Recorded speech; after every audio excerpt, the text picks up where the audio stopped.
Hello everyone. Daily current affair series में आज हम लोग देखेंगे 23 मई 2022 के करंट अफेयर। तो आते हैं आज के पहले करंट अफेयर पे। भारतीय रिजर्व बैंक द्वारा सरकार को 2021-22 के लिए अधिशेष हस्तांतरण, इंग्लिश में बोलते हैं सरप्लस ट्रांसफ़र, क्या है। आपके पास ऑप्शन है 20,201 करोड़, ऑप्शन बी है 30,307 करोड़, ऑप्शन सी है 78,794 करोड़, ऑप्शन डी है 50,307 करोड़। तो सही आंसर यहाँ पे क्या होगा?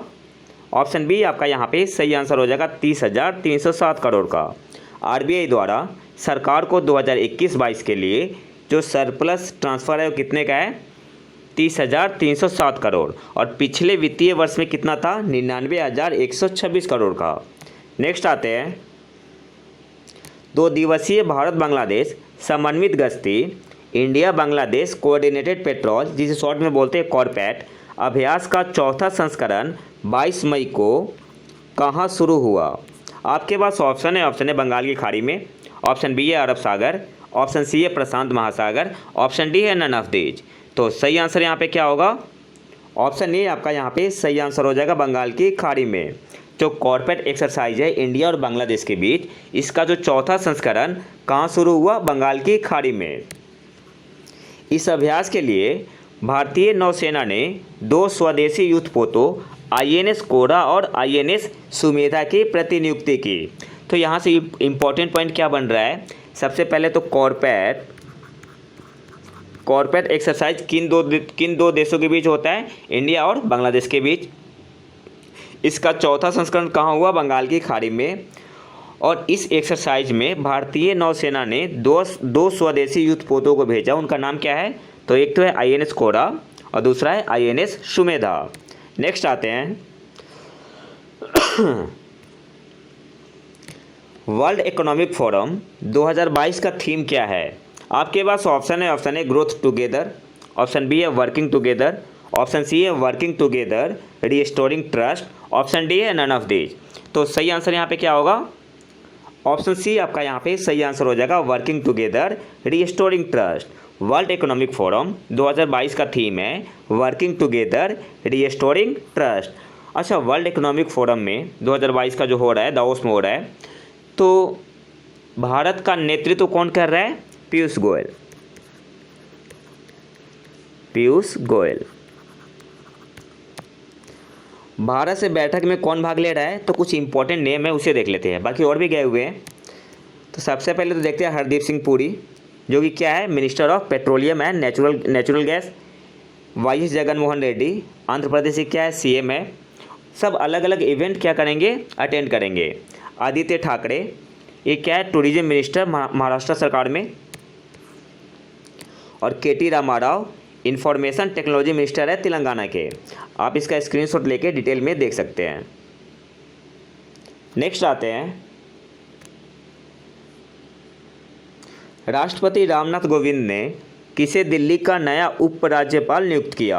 आपके पास ऑप्शन है विनय कुमार सक्सेना, ऑप्शन बी है अरविंद कुमार सक्सेना, ऑप्शन सी है पी जोशी, ऑप्शन डी है अभय दुबे। तो दिल्ली का नया उपराज्यपाल किसे बनाया गया है? विनय कुमार सक्सेना जी को। ऑप्शन ए आपका यहाँ पे सही आंसर होगा। पहले कौन थे? अनिल बैजल। नेक्स्ट आते हैं चाइल्ड अलर्ट सीवियर वेस्टिंग शीर्षक से रिपोर्ट किसने जारी की है? आपके पास ऑप्शन है आईएमएफ, ऑप्शन बी है वर्ल्ड बैंक, ऑप्शन सी है यूनिसेफ, ऑप्शन डी है नीति आयोग। तो सही आंसर यहाँ पे क्या होगा? ऑप्शन सी आपका यहाँ पे सही आंसर हो जाएगा UNICEF. Child alert severe wasting शीर्षक से रिपोर्ट किसने जारी की है? यूनिसेफ ने।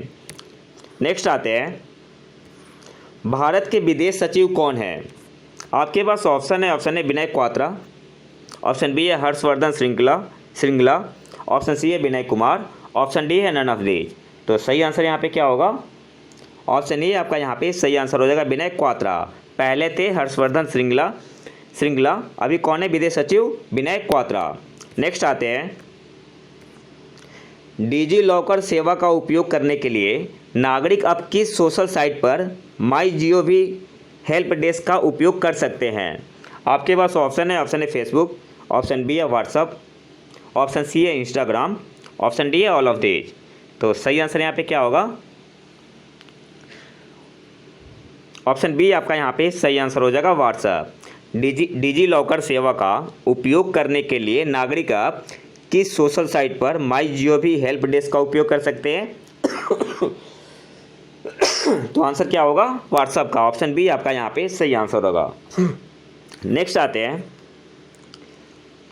किस देश ने अंतरिक्ष आधारित दूरबीन के माध्यम से आकाश का सर्वेक्षण करने के लिए क्लोजबी हैबिटेबल एक्सोप्लैनेट सर्वे नामक एक परियोजना का प्रस्ताव रखा है? हिंदी में थोड़ा अजीब है, इसलिए मैंने इस क्वेश्चन को इंग्लिश में भी रखा हुआ है। Who proposed a project name closeby habitable exoplanet survey to survey the sky through a space based telescope? आपके पास ऑप्शन है, option A Bharat, option B है अमेरिका, ऑप्शन सी है चीन, ऑप्शन डी है फ्रांस। तो सही आंसर यहाँ पे क्या होगा? ऑप्शन सी आपका यहाँ पे सही आंसर हो जाएगा, चीन।